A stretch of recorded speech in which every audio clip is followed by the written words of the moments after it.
Greetings to you in the name of Yahushua HaMashiach, to the 12 tribes who are scattered to the ends of the earth. Greetings to you from Yahushua Elohim. This evening, I would like to share a short study which I had done a few years back on whom did Elohim come to kill and when.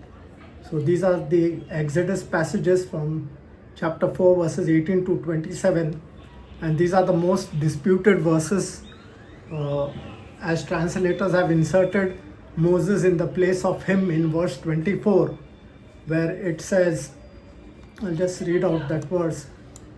It says, and I said to you, let my son go that he may, and it came to be in the lodge in the way, Yahuwah met him and sought to put him to death. Alright, so who is the him that Yahuwah met to put him to death is what we are going to look at in this study. And the commentators have made various commentaries which are available and are biased because they look forward towards a sequential turn of events after Moses had an encounter with Elohim at the burning bush, and the revealing of his name as Yahuwah to Moses, and the conflict he had with Elohim, that he was not eloquent and that he needs to send someone else. Alright, the conflict is resolved when Elohim asks him to take Aaron, his brother, and that he would be with his mouth as with his and the rod of Elohim is with him. Okay, so we then come to the verses as stated from Exodus chapter 4 verses 18 to 27. So let's look at these verses closely and see whether they are sequential events as commentators would want us to believe based on the face value of these verses, or we look at other messianic groups also which want to step forward to say Moses was asked to paraphrase the words of Yahuwah before Pharaoh, but they still fell short of the understanding of these verses. So I'll read out these passages. Exodus chapter 4 verses 18 to 27. It says, then Masha went and returned to Jethro, his father-in-law, and said to him, please let me go and return to my brothers who are in Mitzrayim, that is Egypt, to see whether they are still alive. And Jethro said to Masha, go in peace. And Yahuwah said to Masha in Midian, go return to Mitzrayim, for all the men are dead who sought your life. Verse 20, so Masha took his wife and his sons and mounted them on a donkey and returned to the land of Mitzrayim. Masha also took the staff of Elohim in his hand. Yahuwah said to Masha, when you go to return to Mitzrayim, see that you perform before Pharaoh all the wonders which I have put in your hand, but I shall harden his heart so that he shall not let the people go. And you shall say to Pharaoh, thus says Yahuwah, Yasharel is my son, my firstborn. Verse 23, and I said to you, let my son go that he may serve me, and you are unwilling to let him go. Behold, I shall kill your son, your firstborn. And it came to be in the lodge in the way Yahuwah met him and sought to put him to death. Verse 25, then Sipporah, that is Masha's wife, took a flint stone and cut off her son's foreskin and threw it at his feet. And she said, surely you are a bridegroom of blood to me. Verse 26, and he made him whole by reason of that she said, you are a bridegroom of blood because of the circumcision. Now Yahuwah said to Aaron, go to meet Masha in the wilderness. So he went and met him at the mountain of Elohim and kissed him. Alright, so when you read the verses over here, if you notice, Masha, that is Moses, had an encounter with Yahuwah at the burning bush at the mountain of Elohim, that is Mount Horeb. Alright, the verses then tell us he went to Jethro, his father-in-law, and sought his permission and took Zipporah his wife and 2 sons and mounted them on a donkey and returned to the land of Egypt. Verses 18 to 20. Verse 27, we see him back at Mount Horeb, the mountain of Elohim, where Aaron met him and kissed him. Okay, so this doesn't make sense at all. It's like having telling Yethro that I need to go. As we read, he went to Yethro's father-in-law and said, please let me return to my brothers who are in Mitzrayim to see whether they are still alive. Okay, so he told Yethro. Then he went to Mount Horeb. Okay, this is how the passage is when you read at face value. Okay, then he went to Mount Horeb, where he had an encounter with Yahuah. Okay, and Yahuah told him, go return to Mitzrayim, and all that sought your life are dead. Okay, then he went to Midian, took his wife, 2 sons on a donkey, okay, and returned to the land of Egypt. Okay, and then he comes back. Then he is instructed to tell Pharaoh that Yasharel is my son, my firstborn. Okay, please let my son go, and if you are not willing him to go, I shall kill your firstborn son. Okay, and then in the lodge, Yahuah met him and sought to put him to death. Okay, then Zipporah cut off a son's foreskin and threw it at his feet. Okay, so the him in verse 24 and his feet in verse 25, all right, is controversial also as well. Okay, then he was made whole as a reason of this, and Zipporah says that you are a husband of bridegroom of blood to me because of the circumcision. And then Yahuah tells Aaron, go to meet Masha in the wilderness. So again he goes to wilderness and met Aaron at the mountain of Elohim, that is Mount Horeb, and kissed him, and both of them came to the land of Mitzrayim. This is how the commentators or translators would want us to believe that it's all sequential, but it's not sequential. We need to use our common sense. Okay, and that's what we are going to do by looking at this study very closely. Okay, so verse 27, we just saw that him coming to Mount Horeb, where Aaron met him and he kissed him. So let's begin with verse Exodus chapter 3 verses 1 and 2, where Masha was shepherding the flock of Yethro, his father-in-law, the priest of Midian, and he led the flock back to the back of the wilderness and came to Mount Horeb, the mountain of Elohim. And the messenger of Yahuah appeared to him in a flame of fire from the midst of a bush, and he looked and saw the bush burning with fire, but the bush was not consumed. So it's obvious that the meeting of Elohim in the lodge, in the way to put him to death, all right, to put to death. Remember, we are going to see who is going to be put to death. Okay, is an interjection passage and not sequential. Okay, it's evident that Masha, that is Moses, returned from Mount Horeb to Midian, to where his father-in-law, his wife and 2 sons were, because Yahuah told him in Midian to return to Mitzrayim, for all the men were dead who sought his life. The men that sought his life included Pharaoh, for Masha had fled from Pharaoh's presence as he tried to kill Masha, that is Moses.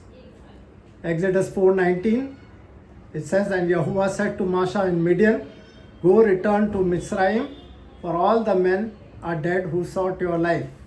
Okay, so Exodus chapter 2 verses 15, and Pharaoh heard of this matter, and he sought to kill Masha, but Masha fled from the face of Pharaoh and dwelt in the land of Midian, and he sat down by a well.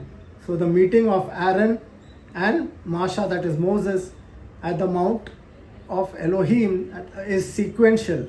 Okay, While the scriptures are silent on whether Aaron accompanied Masha to Midian, it's common sense to accept it this way than to understand that post the encounter with Elohim, he went to Midian and took his wife and his sons and brought them to Egypt and went back to the mountain of Elohim where he met Aaron, or to accept that he went to Midian and took his wife and sons and came to the mountain of Elohim, whereas he met Aaron and they journeyed back to Egypt. So the proof of the interjection text lies in understanding the death of the firstborn. A closer view of the scripture shows us that these verses are interjection rather than sequential and happened just at the announcement of the last plague of the death of the firstborn. Okay, verse 23 of Exodus 4 says, "And I said to you, let my son go, that he may serve me. You refuse to let him go. Behold, I shall kill your son, your firstborn." So it is interesting that Moses didn't repeat what Elohim told him to say to Pharaoh at their first meeting. Okay, one might expect these words to be said right before the 10th plague, the slaying of the Egyptian firstborn, but they are not mentioned there either. But contextually, he must have told Pharaoh at the exact time before the 10th plague began. Note also that Elohim said, "And you refuse to let him go," okay, which is in the past tense. So just imagine, Elohim, if he would have revealed all the 10 plagues at Mount Horeb, all right, to Masha. So Masha would have known that, okay, and after the 10th plague only, the Pharaoh would let the people of Yahuah depart from Egypt, all right. So, but was he aware of that? He wasn't aware. So we are going to see some passages where after the first meeting with Pharaoh, where he puts hard labor on the people by asking them to make bricks without straw. So Masha cries out to Yahuah, saying that, what is this evil that you have brought upon your people, that this should happen to them. So why would he plead with Yahuah if he already knew that, in the 10th plague, after the 10th plague, Yahuah people would be let loose from their captivity by Pharaoh. So if he already knew it, so this is common sense that we need to understand and read between the lines and not accept what the commentators or traditionalists want us to believe. So the phrase in Hebrew is in the past tense, all right, where it says, "And you refuse to let him go," even though most Christian translations incorrectly use the conditional future, "If you will refuse, then," so some translators have used the conditional future tense over there. So, but both would mean and create a doubt in you that, Masha would have known the exact time, that the 10th plague, Pharaoh would let Yahuah's people go. So many translators say Elohim knows everything beforehand. So it's obvious that Elohim knew that Pharaoh would deny Yashar's exit from his power and land. While it's true that Elohim knows the end from the beginning, what we must realize is that Elohim is asking Moses to paraphrase this to Pharaoh, and that Elohim did not reveal the plagues he would bring on Egypt until they were actually about to happen, except for the sign of the rod turning to serpents, the hand in the bosom turning leprous, and pouring of the water from the river on dry ground and it turning into blood. Now remember, it's not about the plague, all right, of Nile, the entire Nile turning into blood. So again, we should understand that these are the three signs Yahuah gave Masha. If Pharaoh does not believe the first one, do the second one. What was the first one? Throw the rod, it will turn into a serpent. Hold it by its tail, it will come back to be as a rod. Second one was putting the hand in the bosom, removing it out, it turns leprous. Put it again, it will be made whole. Third was taking water from the river, pouring it on dry ground, and only that water which is poured out on dry ground would turn into blood. So these are the three signs that Yahuwah had given Masha. So Masha had no clue about Nile, the entire Nile turning into blood and the fish dying in it, and that plague actually happened when Yahuwah told him that do this, and then he understood, okay, I need to do this, and this is what is going to happen. So it was at that exact time that he came to know, all right, and not previously. He didn't know which plague would fall sequentially, and in the last plague, which is the death of the firstborn, Yahuwah would let his people go. He didn't know any of this until it actually happened, the exact time. So you can read this about these three signs which I just spoke about, all right? The rod turning into serpent, the leprous hand, and the pouring of water on dry ground turning into blood, from Exodus chapter 4 verses 1 to 9. I won't read these passages. You can read them when you have some free time. So before Yahuwah brought each plague on Egypt, he instructed Masha right until the 10th and final plague. So if Masha was revealed all the 10 plagues that Yahuwah would bring on Mitzrayim, he needn't have to instruct him what needs to be done, as Masha, that is Moses, would have already known and followed each and everything sequentially, what was revealed to him, and would have known beforehand that only at the last plague Pharaoh would let Elohim's people go. So Masha wouldn't have cried to Yahuwah when he failed to convince Pharaoh to let the people of Elohim go when Pharaoh increased their burden, because he would know that Pharaoh would let the people go at the 10th plague, which is the death of the firstborn. Now these are the passages that I was talking about. Exodus chapter 5 verses 22 and 23. And Masha returned to Yahuwah and said, Yahuwah, why have you done evil to this people? Why did you send me? Verse 23, for ever since I came to Pharaoh to speak in your name, he has done evil to this people, and you have not delivered your people at all. Okay.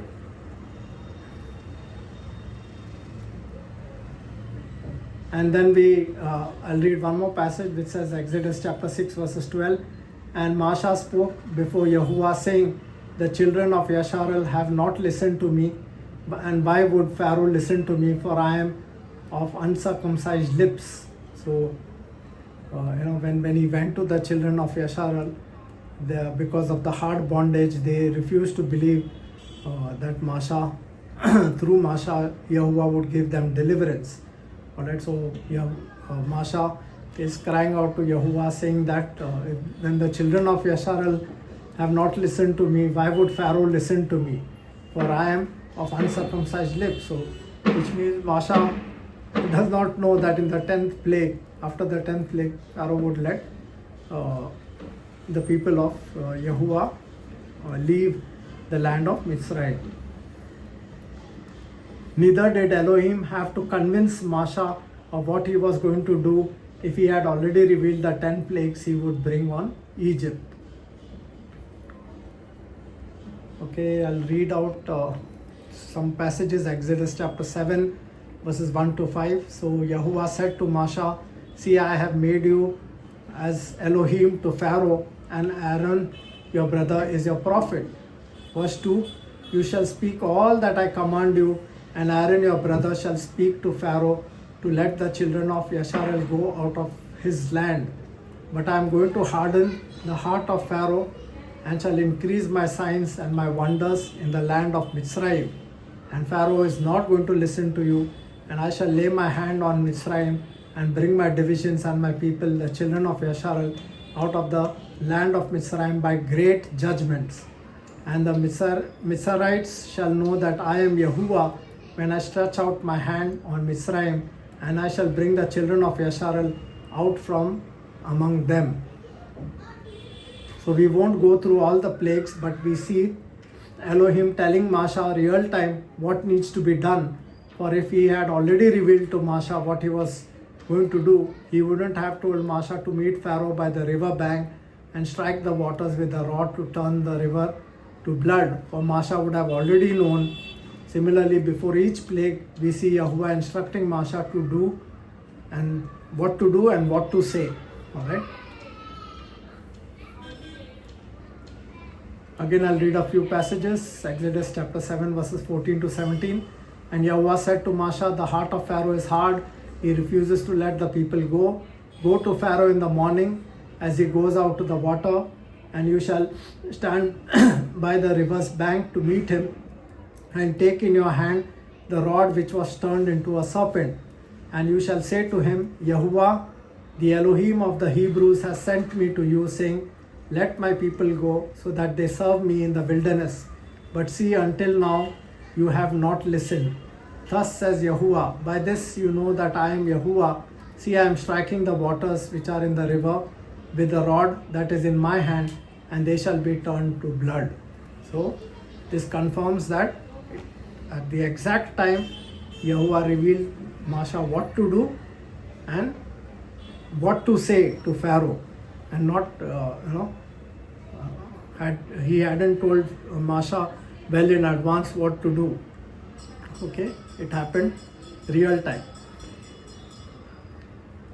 So when we read Exodus 4:21, we must understand that all the wonders he put in Masha's hand were the three signs he gave him: the rod turning into serpents, the hand in his bosom turning leprous, pouring the water from the river on dry ground, and it turning into blood, not the river Nile turning into blood.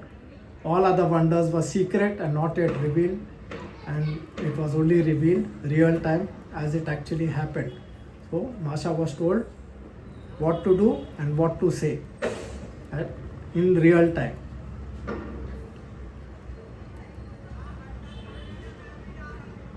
Okay, Exodus 4:21, Yahuwah said to Masha, when you go to return to Mitzrayim, that is Egypt, see that you perform before Pharaoh all the wonders which I have put in your hand, but I shall harden his heart so that he shall not let the people go. Verse 22, and you shall say to Pharaoh, thus says Yahuwah, Yasharel is my son, my firstborn, and I said to you, let my son go, that he may serve me, and you refuse to let him go. Behold, I shall kill your son, your firstborn. Alright, and this verse 22 and verse 23 was just before the plague of the death of the firstborn son, and not before that. So this is how we need to understand contextually. So the proof of the text is, as I said to you, and you refuse to let him go, which is in past tense, and behold, I shall kill your son, your firstborn son, which was just before the 10th and final plague of the death of the firstborn son. Now that we have understood the context of the interjection and the sequential passages, let's view the interjection passages now. Now, who is the him in verse 24? Alright, so when you read verse 24, it says, and it came to be in the lodge in the way Yahuwah met him. So the word met him, which is translated in English, is Yapag Shahu, alright, and sought to put him to death.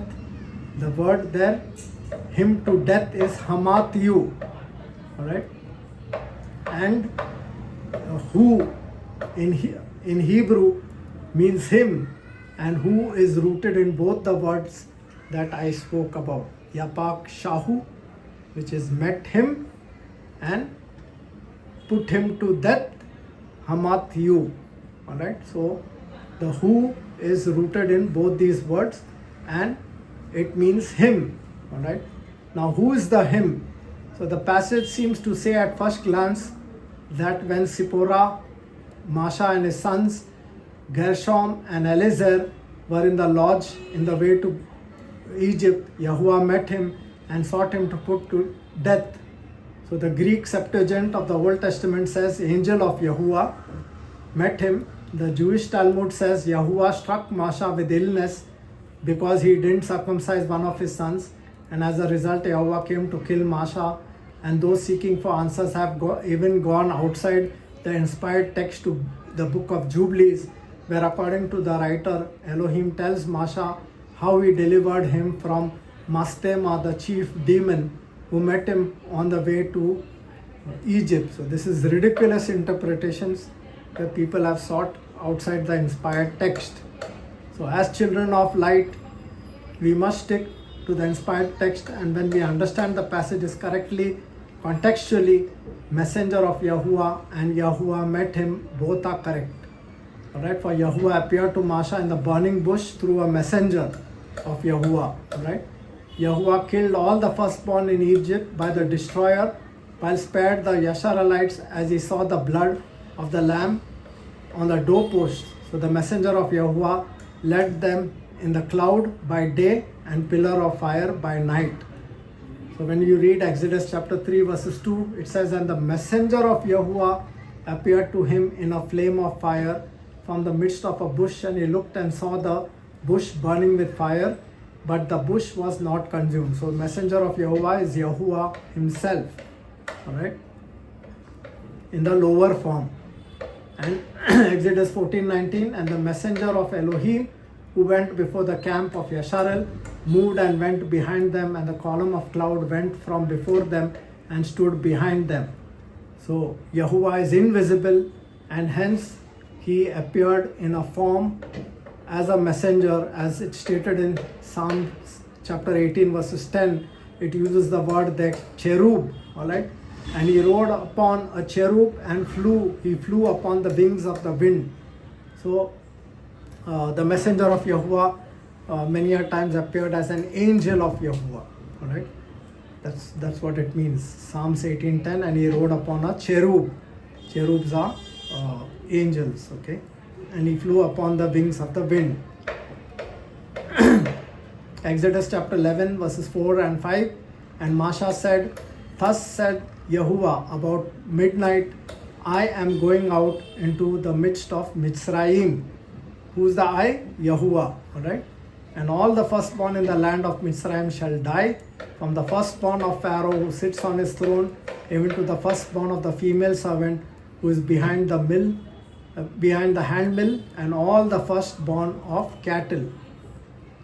Acts 7:35, this Masha whom they had refused, saying, who made you a ruler and a judge?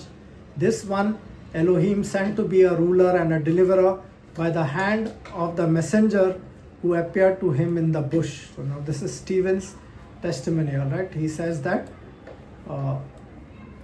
Masha was made a ruler and a deliverer by the hand of the messenger who appeared to him in the bush. The angel of Yahuah, as angel of Yahuah.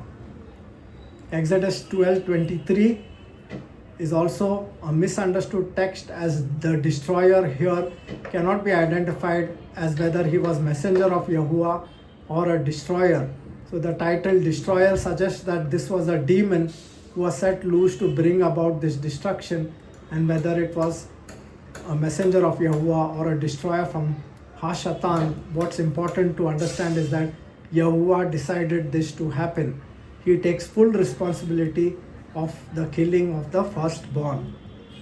Exodus 12:23, I'll read out. It says, and Yahuah shall pass on to smite the Mitzrayites, and shall see the blood on the lintel and on the two doorposts, and Yahuah shall pass over the door and not allow the destroyer to come into your houses to smite you. When we look for scriptural evidence, we see Yahuah, to fulfill his purpose, allows Hashatan and his messengers to entice, destroy, hurt, plague, etc., and he takes the full responsibility, and Christianity doesn't accept this fact. So I can give you an example in 1 Kings chapter 22 verses 19 to 23. It's stated that Yahuwah is sitting upon his throne, and all the host of heaven standing by him on his right and on his left. And in the vision, Yahuwah says, who will entice Ahab to go up and fall at Ramoth Gilead? And one said this, sorry, and another said that. And a spirit came forward and stood before Yahuwah and said, "Let me entice him." And Yahuwah asks him, "In what way?" He says, "I shall go out and be a spirit of falsehood in the mouth of all his prophets." Okay, and it says here in verse 23, "And now see, Yahuwah has put a spirit of falsehood in the mouth of all these prophets of yours, and Yahuwah has spoken evil concerning you." Right, so Deuteronomy chapter 32 verses 39, "See now that I am he, and there is no Elohim besides me. I put to death and I make alive. I have wounded and I heal, and from my hand no one delivers." Isaiah chapter 45 verses 5 to 7, "I am Yahuwah and there is none else. There is no Elohim besides me. I gird you, though you have not known me, so that they know from the rising of the sun to its setting that there is none but me. I am Yahuwah and there is none else, forming light and creating darkness, making peace and creating evil.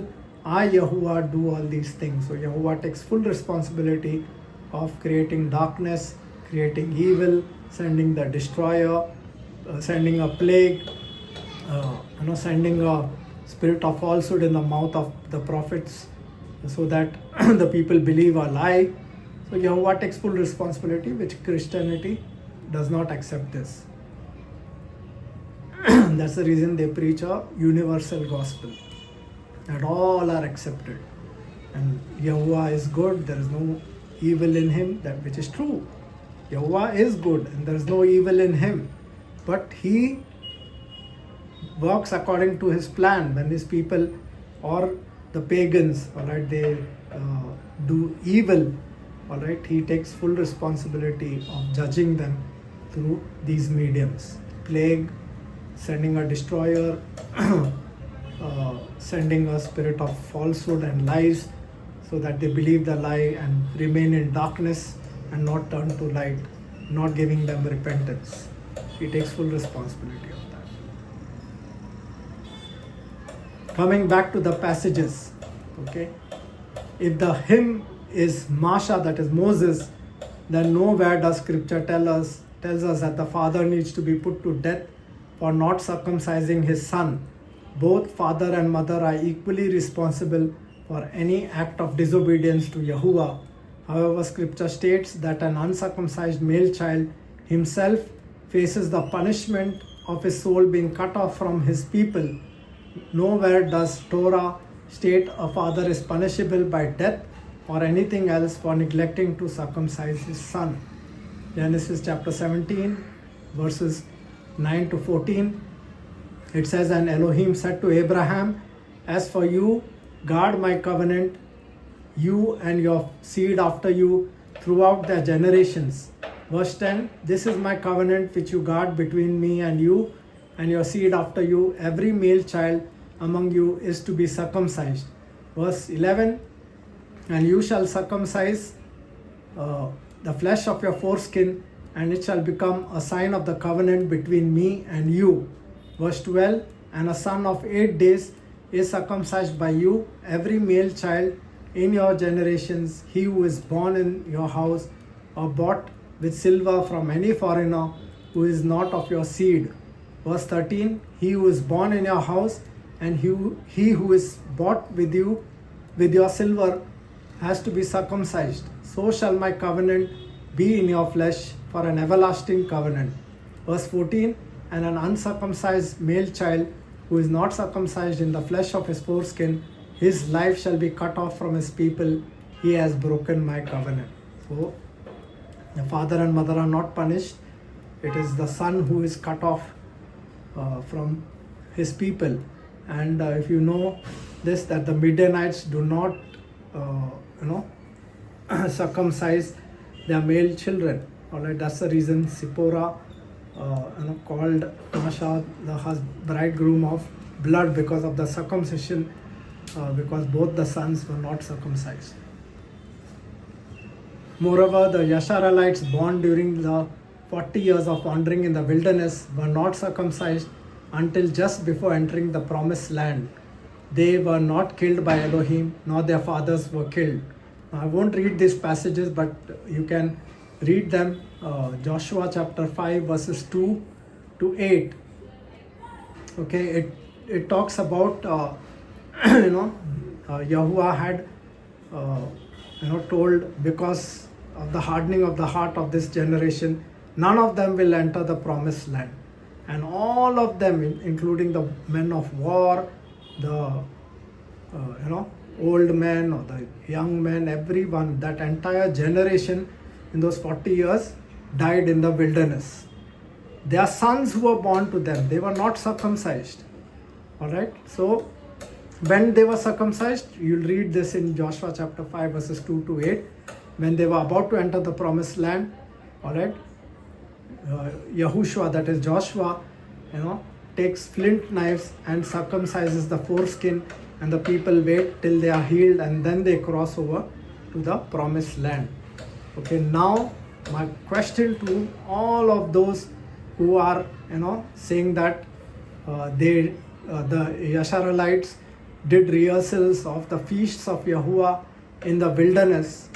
Now you tell me, okay, if they observed Passover, okay, as it's stated in Torah, without being circumcised, was it acceptable or not acceptable?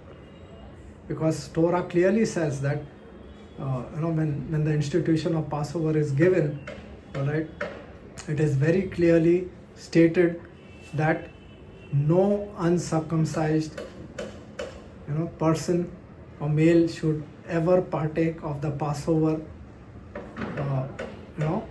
for it will be an abominable sin unto Yasharal, because that is what the Torah says, that they are not supposed to partake until they are circumcised in the foreskin of their flesh. And this entire generation, alright, who died, they all came out circumcised from Mizraim, including Moses, Aaron, and all the priests, or anyone, name them, all the males, they were all circumcised. But that entire generation died in the wilderness, alright, and only the young children that were born to them, they were not circumcised. So in an uncircumcised state, they couldn't do any rehearsal of any feasts outside the land. The feasts were observed only in the land, in the place that Yahuwah chose to dwell in. Think upon these things. Whereas at the Mount Horeb, or at that same Mount Sinai, Yahuwah gave them the 10 commandments and even mentions about Sabbath day. Right? Remember the Sabbath day to keep it Qodesh, or set apart. For 6 days you shall work, and the 7th day will be a day of solemn rest. You shall do no work on this day. So how would these people observe the commandments of Yahuwah on foreign soil, because they had not yet entered into the promised land? And the main criteria for them is that they had to be circumcised to be in covenant with Yahuwah, because Abraham's covenant is an eternal covenant which Yahuwah gave much before written Torah came. So these passages is also evidence that Masha was also circumcised, as he was also the one who came out of Egypt and didn't make it to the promised land. Some commentators state Moses was not circumcised, which is incorrect. So it had to be Masha's firstborn son Gershom, whom Yahuwah sought to kill. And when did Yahuwah sought to kill him? Not on the way to Egypt, but in the way when he lodged just when the plague of killing of the firstborn began. So it is evident that Zipporah was the one because of which Masha, that is Moses, had not circumcised his sons. The following statement of Zipporah in Exodus 4:26, "You are a bridegroom of blood because of the circumcision," is clear that Masha had revealed the covenant of circumcision, which is a token of shedding of blood, to her. But as a Midianite, and as I told you, Midianites do not circumcise, she refrained from circumcising her sons. But when the plague broke out, on the firstborn son, she made haste to save her son by taking a flint stone and cutting the foreskin of her son, for she feared the death of her firstborn when she saw the messenger of Yahuah coming to kill the firstborn. Okay, so Gershom couldn't sit behind closed doors even though with the blood of the lamb on the doorpost in an uncircumcised state, because remember they were having the Passover meal. It was the feast of Passover. So Yahuah wouldn't stop the destroyer from destroying Masha's firstborn son Gershom because he was uncircumcised. And timely when she saw the messenger of Yahuah as the destroyer coming to destroy the firstborn and entering into that house, in spite of the blood being on the the lodge where they lodged in. Okay, so in spite of seeing the blood on the doorpost, he entered in to kill Gershom, and she immediately cut his foreskin and placed it at his feet, and then Yahuah, the destroyer, went away without killing Gershom. That's how we understand scripture. Okay, so who are the Midianites? So the Midianites, if you read Genesis chapter 25 verses 1 to 6, it says, and Abraham took another wife whose name was Keturah. Verse 2, and she bore him Zimran and Yokshan and Midan and Midian and Ishbak and Shua. Alright, and when we come down all the way to verse 6, it says, but to the sons of the concubines whom Abraham gave gifts while he was still living, and sent them away from his son Ishak eastward to the land of east. So Abraham sent away all his other sons away from Ishak, alright, because the inheritance was only of the promised seed. But they were the seed of Abraham. The Midianites were the seed of Abraham through Keturah, because Abraham married Keturah after Sarah died.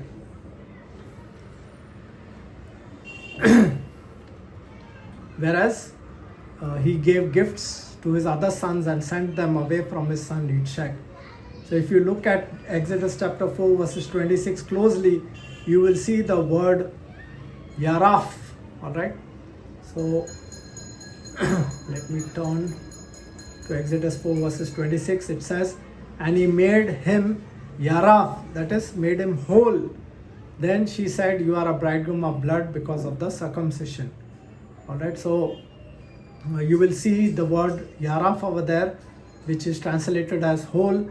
This is probably why Talmud has wrongly concluded that it was Moses who was struck with illness and made whole after the circumcision of his firstborn son, whereas spiritually we see Gershom being made whole in a sense that without circumcision he was cut off from his people and not in covenant with Yahuah, as stated in Genesis chapter 17 verses 14.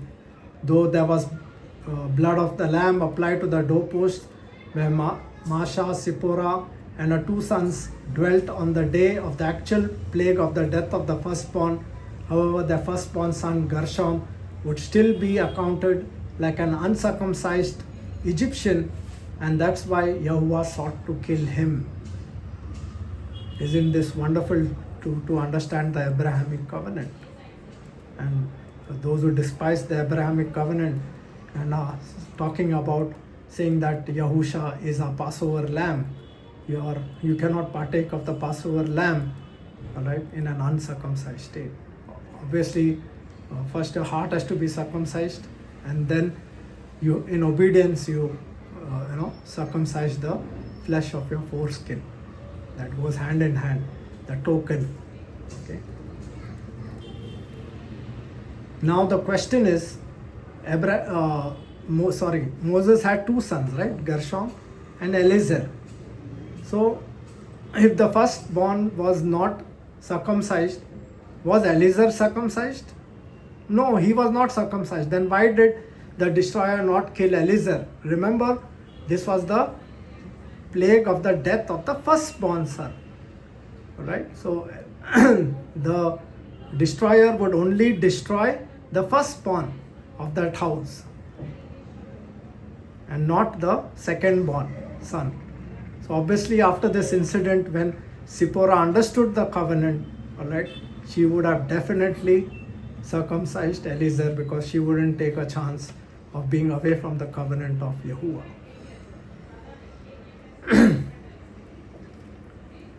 Exodus 4 verses 24, in the encampment, that is the lodging place, in the way Yahuwah met him, and we saw the word Yapak Shahu is to be understood as in the way when striking the firstborn in Egypt, in the lodge where he stayed, Yahuwah met him.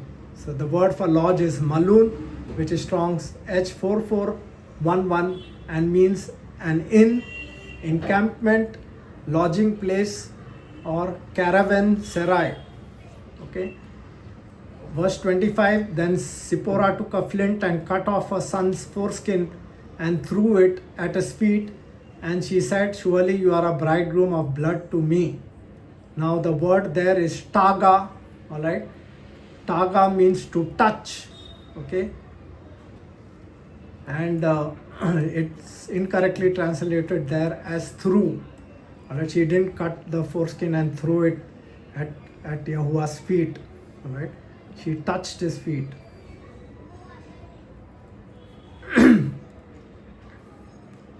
So whose feet are being touched here?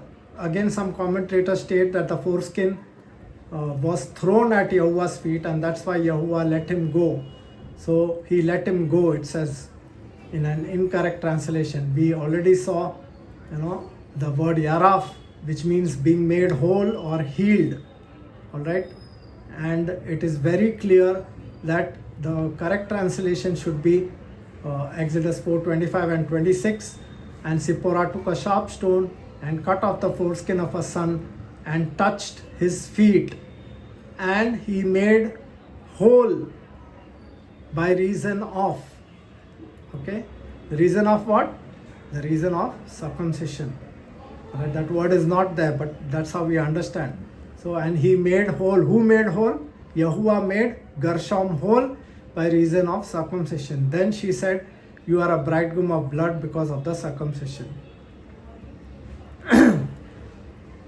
The feet that she touched, all right, was of the messenger of Yahuwah, all right, and not Masha. Okay, the translators didn't translate Ma Manu, which means from him, or of its. So if we translate the verse, and he made him whole, which is the word yaraf, Ma Manu, him of its does not sound grammatically correct. Hence, because or reason of, since sounds more appropriate grammatically, for Yahuwah healed Gershom of his uncircumcision or his covenantless.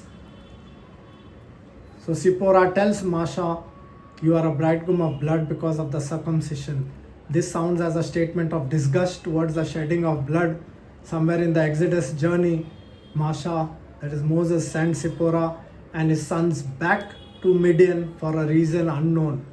So if you read Exodus chapter 18 verses 1 to 5, it says, and Yitro, the priest of Midian, Masha's father-in-law, heard of all that Elohim had done for Masha and for Yasharel his people, that Yahuwah had brought Yasharel out of Mitzrayim, and took Yethro, father-in-law of Masha, Zipporah's wife of Masha, after he sent her, and her two sons, of whom the name of one was Gershom, for he said, I have been a sojourner in a foreign land, and the name of the other was Eliezer, for he said, the Elohim of my father was my help, and delivered me from the sword of Pharaoh. Verse 5, Yethro, Masha's father-in-law, came with his sons and his wife to Masha in the wilderness, where he was camped at the mountain of Elohim. So in the interjection passages, which translators or commentators take it as sequential, they look at verse 2, all right, and translate it as then Yethro, Masha's father-in-law, took Zipporah, Moses' wife, after he had sent her back. they interpret it negatively, saying Masha sent her and her sons back to Midian because when on the way to Egypt, Yahuah met him to kill him, and Zipporah circumcised a son to save Masha, that is Moses' life, which is incorrect. So the sending back, according to them, is when on the way to Egypt, which means they never entered Egypt. But that's not true.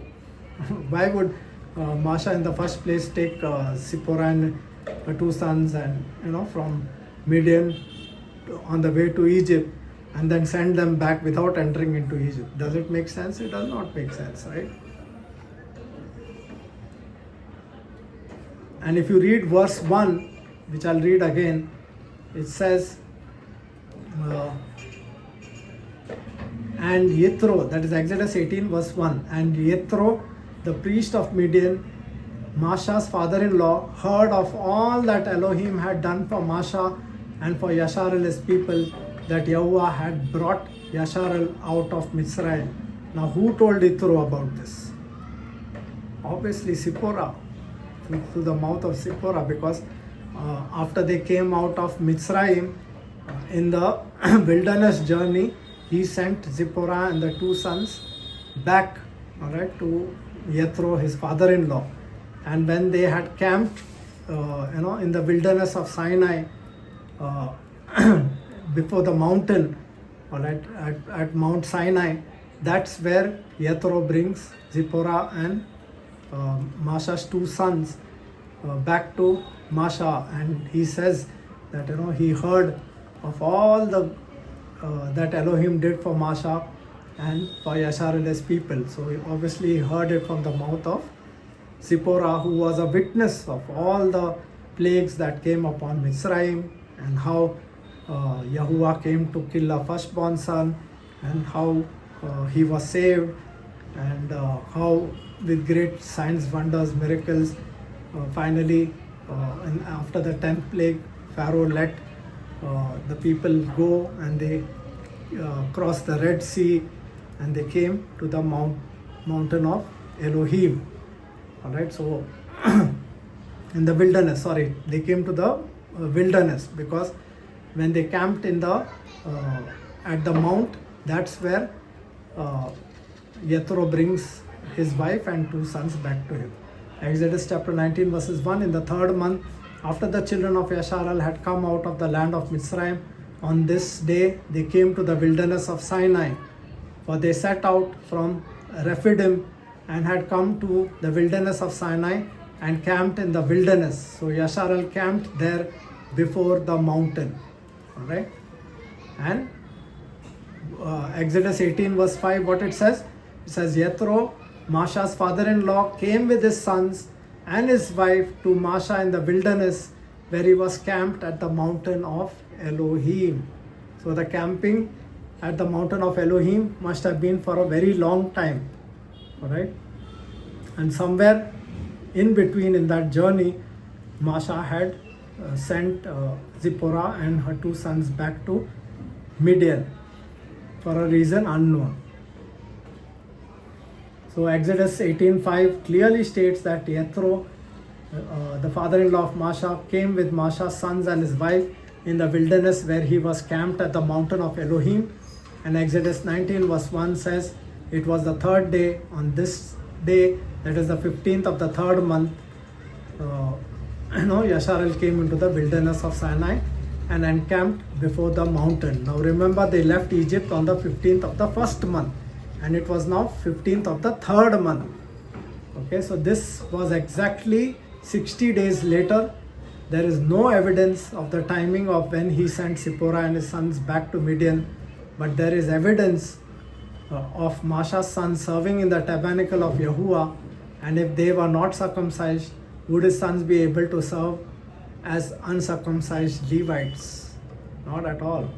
We read 1 Chronicles chapter 23 verses 15 to 17. It says, the sons of Masha, that is Moses, Gershom and Eliezer. The sons of Gershom, Shubal was the head, and the sons of Eliezer, Rechabiah was the head. And Eliezer had no other sons, but the sons of Rechabiah were very many. So we see here Moses' sons and their sons, all right, they served at the tabernacle. So would they be able to serve as Levites in the tabernacle without being circumcised? Think about it. The same thing we read in 1 Chronicles chapter 23 verses 24. Come down a few verses. These were the sons of Levi by their fathers' houses, the heads of the fathers' houses, as they were counted head by the number of their names, who did the work for the service of the house of Yahuwah from age of 20 years and above. So it summarizes of all who served the tabernacle. Verse 24 of 1 Chronicles chapter 23 is a summary of saying that these are the sons by the fathers' houses, the heads of the fathers' houses, head by the number of their names, who did the work of the service of the house of Yahuwah from age 20 years and above.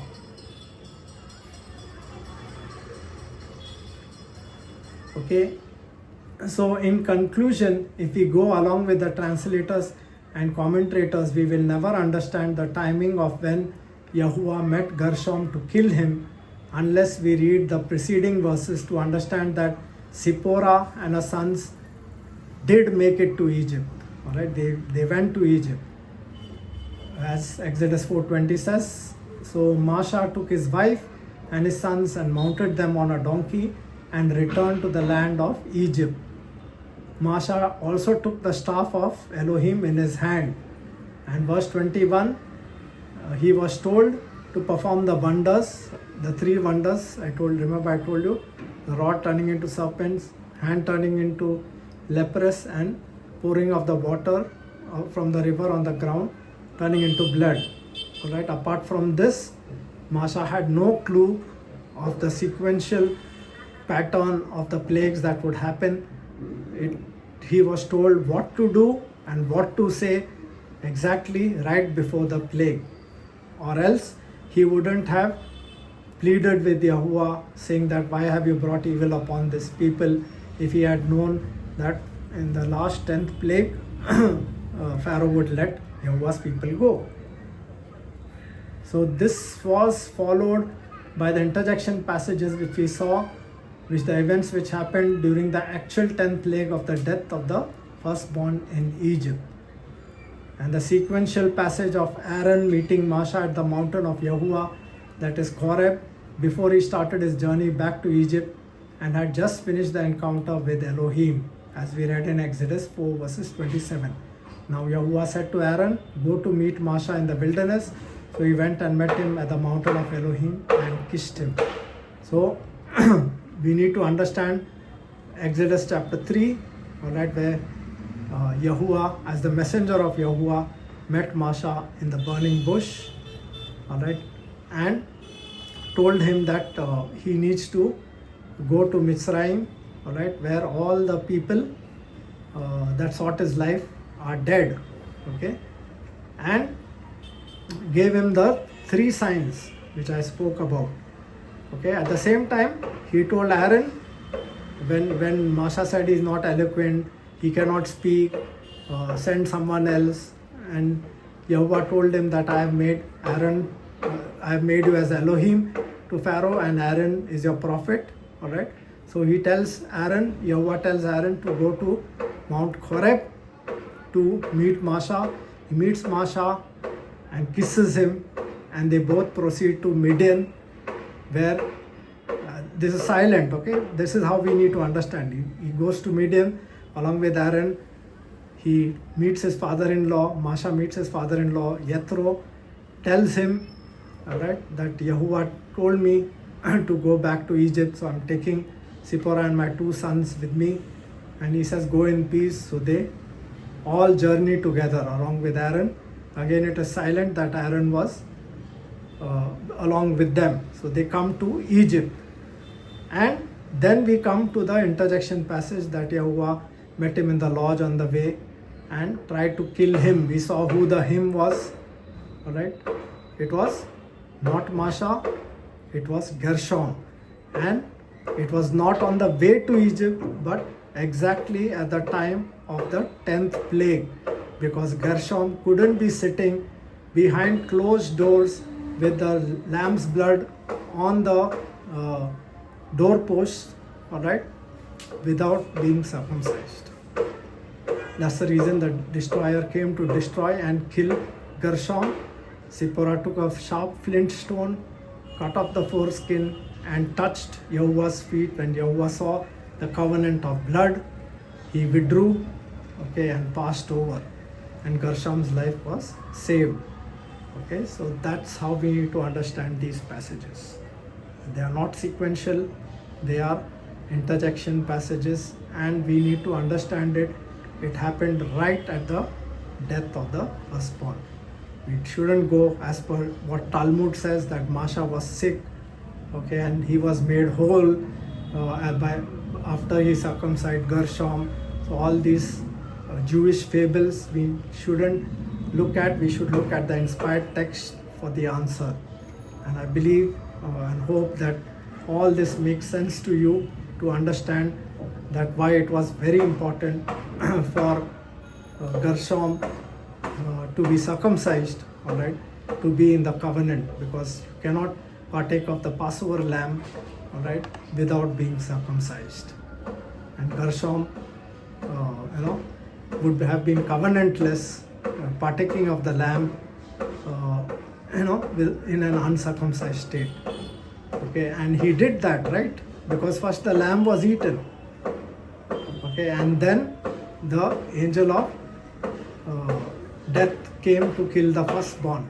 So here he was in a very dangerous situation, Gershom, because he had partaken of the Passover lamb, okay, and that's the reason it says, and Yahuwah made him whole. Why does it say Yahuwah made him whole? Because by the reason of circumcision, he was acceptable in Yahuwah's eyes, because his heart was circumcised, right? But the obedience was not there. So Abrahamic covenant is very, very important, beloved, because it is very clear that 1 Corinthians 5 verses 7 and 8, it clearly says that Yahusha is the Passover lamb. So let us keep the feast of unleavened bread in a new manner. All right. So if you are partaking of Yahusha as the Passover lamb in an uncircumcised state, you are in the same death of the firstborn like situation. All right. And here it is second death, because you are covenantless and you cannot take the name of Yahusha as your Elohim without obeying the token that Yahuwah gave to Abraham. And we saw in our previous study about Abrahamic covenant, all right, how Abraham obeyed, okay, Yahuwah, and kept and guarded his statutes and ordinances, it says, and his commandments, all right, when written Torah was not yet given. So how did Abraham do that? Obviously, it was by the Ruach, and that was revealed to him, that because his heart was already circumcised, and he, got circumcised, accepted the token which was given to him, and passed it down to all generations. And the priest in the temple, like I said, broke the Sabbath, and yet they were blameless. Okay, why they were blameless? Because they understood the Abrahamic covenant superseded the Torah of Masha. All right, for the 8th day, children whose 8th day fell on Sabbath day, they didn't hesitate. They were not afraid to circumcise their children on the Sabbath day. All right. So this is how we need to understand the scriptures. I pray that Yahuwah opens your eyes, and you be able to understand these deep hidden mysteries contextually in the Ruach from the scriptures. Hallelujah. May Yahusha barak you.